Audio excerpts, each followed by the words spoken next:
Bonjour à tous.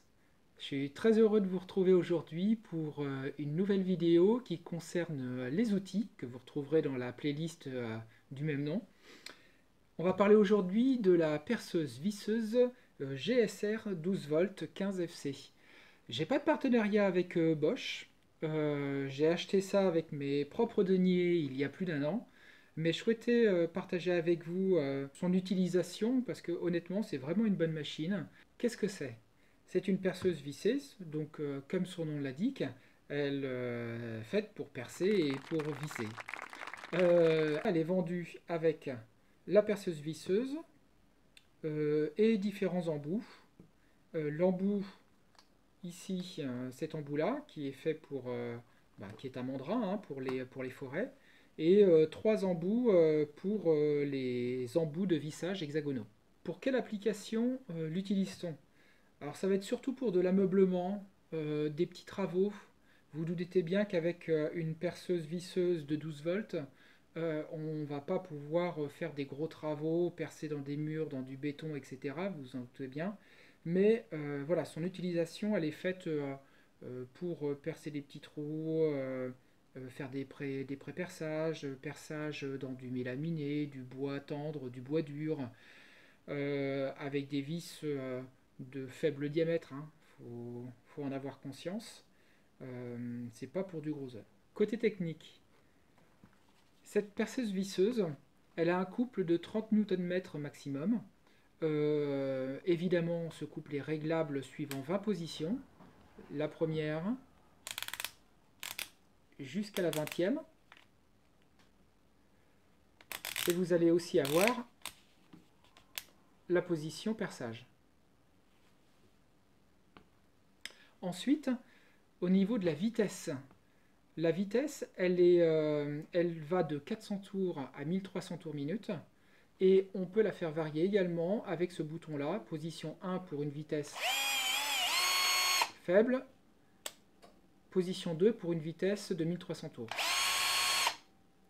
Évidemment, le bouton c'est un variateur, c'est pas du tout ou rien, ça veut dire que vous avez la capacité de pouvoir, en appuyant dessus plus ou moins fort,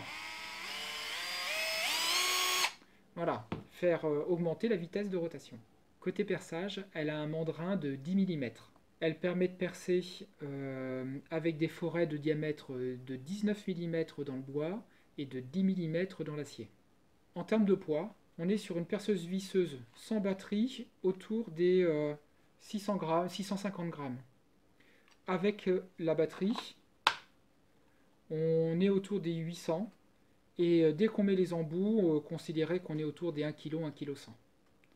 C'est des embouts de très bonne qualité. Certes, c'est du plastique tout autour, plastique qui est assez résistant, mais l'intérieur, c'est du métal. Vous le voyez certainement, hein.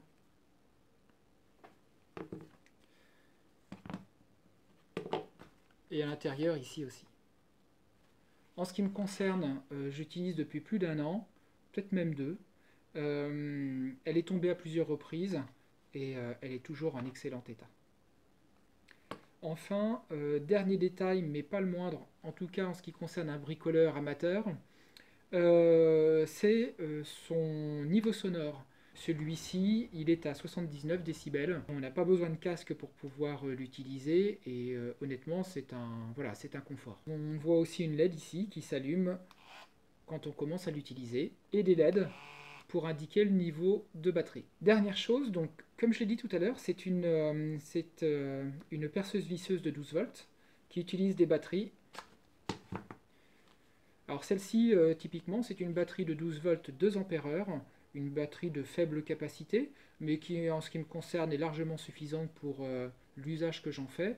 Elle me permet de tenir pour faire tous les fissages quand je fais de l'ameublement, quand j'ai besoin de créer des caissons, pour aménager un espace. Côté utilisation, d'abord on peut utiliser la machine sans ses accessoires. Ça c'est pas mal, et je trouve le système plutôt bien fait. Là il s'agit d'un forêt mais avec un embout hexagonal, donc ça pourrait être un petit embout de vissage aussi. On peut directement l'emboîter ici, c'est particulièrement intéressant quand on est vraiment dans des endroits exigus où on a peu de place. Dans ce cas-là, le moindre centimètre gagné peut être intéressant, et dans ce cas-là, on peut l'utiliser, c'est vraiment sympa. Alors évidemment, hein, il n'y a pas de système de blocage ou quoi que ce soit, mais je trouve que c'est bien pensé. Ensuite, donc le mandrin de 10 mm, comment ça s'insère? C'est pas très compliqué. On trouve, hop, c'est un embout hexagonal, on l'enfonce, une fois qu'il est mis, vous voyez ici l'embout, le verrouillage déverrouillé, et on voit à l'intérieur un petit regard avec du blanc, et dès qu'on le tourne, il est verrouillé, et le blanc n'est plus présent ici, à l'intérieur du regard, le blanc est situé sur le logo verrouillage. Et là c'est tout, et ça bouge plus. Et évidemment, voilà, hop, ça fonctionne parfaitement. Donc ça c'est pour le premier embout. Quelque chose de très sympa, c'est que lorsqu'on enlève cet embout pour utiliser un embout de vissage, rien ne nous empêche de laisser en fait le foret en place et d'utiliser le suivant avec l'embout déjà dessus. Ça c'est pas mal quand on n'a qu'une seule, si on a l'intention d'acheter un seul appareil, une seule perceuse visseuse, parce qu'on n'a pas besoin de percer dans le béton, etc. C'est intéressant parce que en général, quand on en a plusieurs, on en a une qui nous permet de faire par exemple des pré-trous, et la suivante qui permet de visser. Là, assez facilement, je le mets, je fais mon pré-trou, je mets mon embout suivant, et je visse. Donc ça c'est pas mal. C'est pas mal quand on n'a pas envie d'avoir plusieurs perceuses visseuses. Donc ce deuxième embout, il fonctionne comme le mandrin. Il se clipse. Et, alors par contre, lorsque vous l'enlevez, ensuite, vous pouvez, lorsque vous enlevez le mandrin, vous ne pouvez plus enlever le foret. Il faut le repositionner dessus pour pouvoir l'enlever. Alors là, pour la petite démo, je vais le laisser dessus et je vais prendre un embout. Je crois que j'en ai un.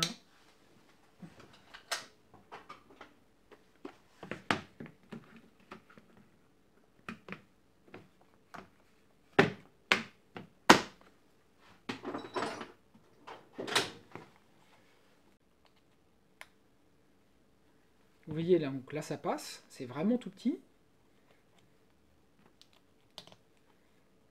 Et en mettant l'embout approprié, on le met dedans, on pousse, et voilà. Et là, il ne bouge plus. Donc c'est ça la différence par rapport au fait de le mettre directement, c'est que là, il s'enlève tout de suite. Hein, c'est vraiment en cas d'extrême nécessité. Et là, ça fonctionne très bien. Pour l'enlever, on pousse la bague et on l'enlève. Le troisième embout, c'est un coude. Alors ce coude, il permet d'accéder à des endroits assez difficiles. Ce qui est vraiment génial, c'est la rotation.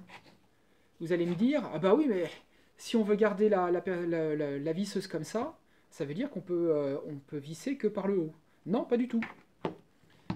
En tirant dessus, on change l'angle. Voilà. Et on fait ça à 360 degrés. Alors ça, c'est génial. En plus, comme vous le voyez, l'écran, ils sont... Voilà.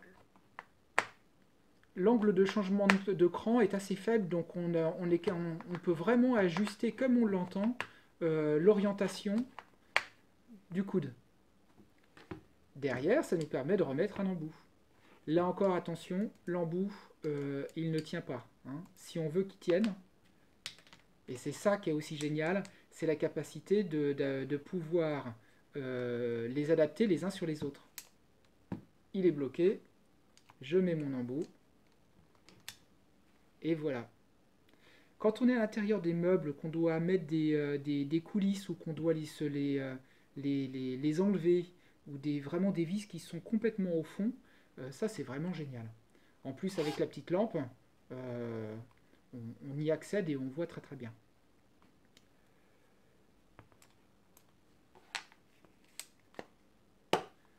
Autre embout, le dernier, on diminue de manière significative l'espace et donc on est capable d'aller atteindre des vis, les visser ou les dévisser alors qu'elles sont très très près du bord. Je l'utilise beaucoup celui-ci. Évidemment, on peut aussi utiliser ces deux-là. Alors, c'est infini. Après, bon, aspect encombrement, hein, faudra, c'est à vous de juger, hein, surtout que le poids commence à peut devenir conséquent. Mais à bout de bras, c'est vrai que ça, faut pas que ça reste trop longtemps, mais ça peut avoir son utilité. Maintenant qu'on a vu ça en théorie, je vous propose de passer à des cas pratiques.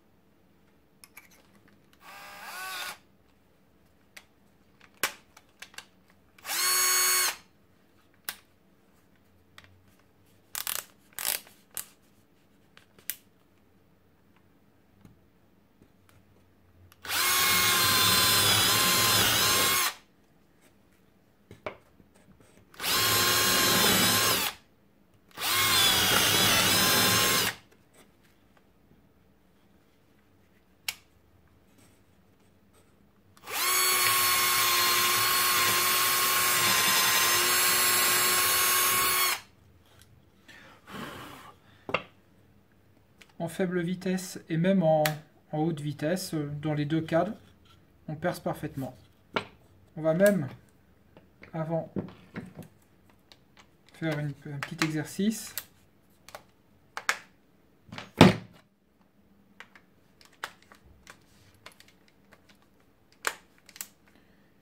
Imaginons, hop,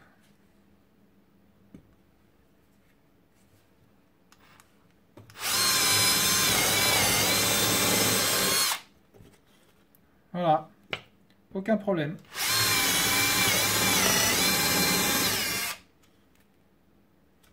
Sans pré-trou.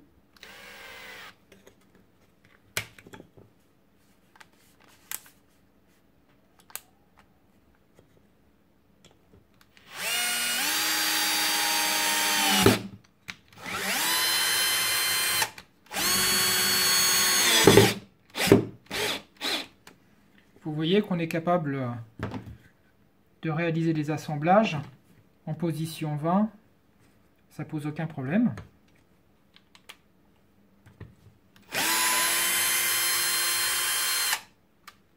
Et je suis en position 1, hein. En position 2, on peut visser plus vite. Si je veux essayer de me mettre à affleurement ici, je vais régler, on peut essayer plusieurs...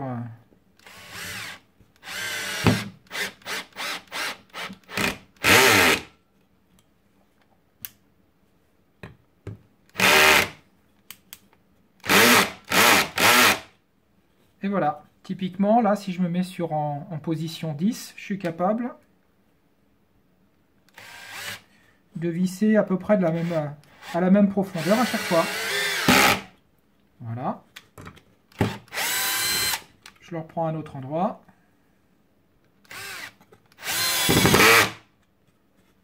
Voilà.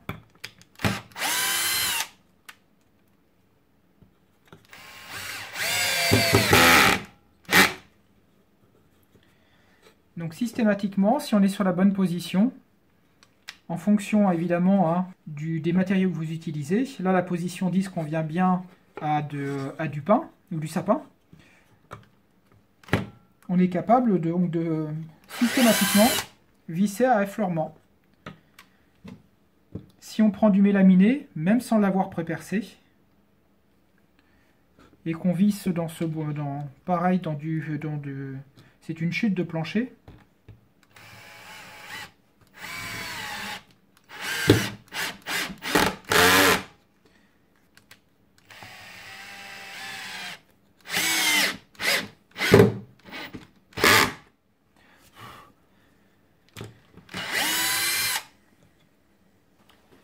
Et si vous souhaitez faire, donc, par exemple, pour les charnières, on essaye.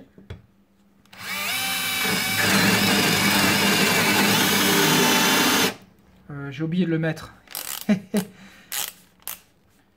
en position perçage.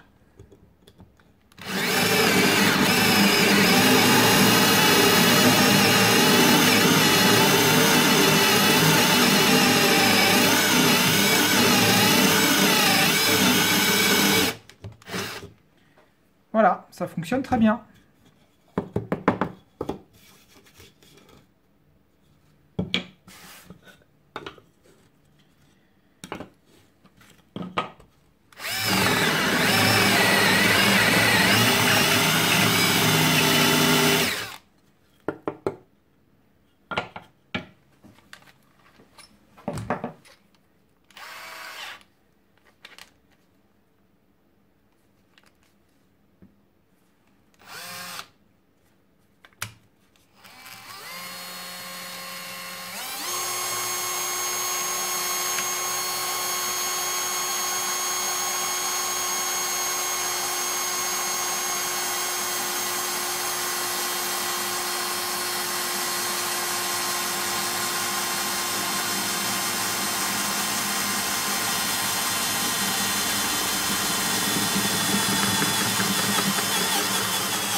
Bon, là, on est sur de la faible épaisseur, hein, mais on est sur du 2 mm. Mais ça marche très bien.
On arrive au terme de la présentation de cette visseuse perceuse. J'espère que vous aurez pris plaisir à la regarder. Je vous rappelle, hein, c'est une petite machine qui est faite pour des petits travaux. Elle n'a pas de percussion, elle n'est pas une visseuse à choc, mais pour autant, elle permet de réaliser quand même pas mal de choses. Elle est légère, elle est maniable. En gros, pour tous vos petits travaux, elle fera parfaitement l'affaire. J'espère qu'en tout cas que cette présentation vous permettra de faire les bons choix. En attendant, bricolez bien et surtout avec passion.